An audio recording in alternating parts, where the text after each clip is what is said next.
পরীক্ষার জন্য 7টা দিন সময় পেলাম রে মাবুদ।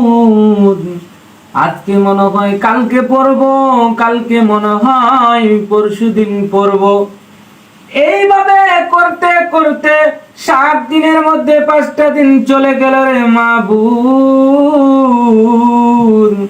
আজকে যখন জীবনের প্রতি গভীর মায়া দয়া করে পড়ার টেবিলে বসলাম রে মাবুদ, একবার বিছানাটাকে আয় বাবা, একবার শুয়ে যা, একবার মোবাইলটাকে আয় রে বাবা একটু চাপাচাপি করে যা। অতঃপর গভীর আগ্রহ নিয়ে যখন হিস্ট্রিক্যাল থট নিয়ে পড়ার টেবিলে বসলাম রে মাবুদ,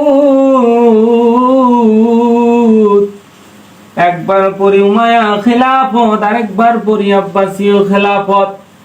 পড়তে পড়তে জীবনের প্রতি মায়া দয়া না করে বুঝতে পারি রে মাবুদ,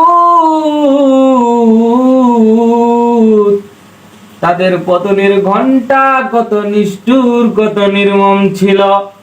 আয় রব্বুল আলামিন, আজকে আমি ফাঁকিবাজি করেছি, পড়ি নাই,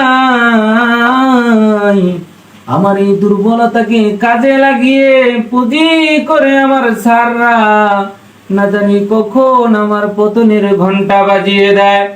আয় রব্বুল আলামিন, তোমার কাছে ফরিয়াদ করতেছি রে মাবুদ,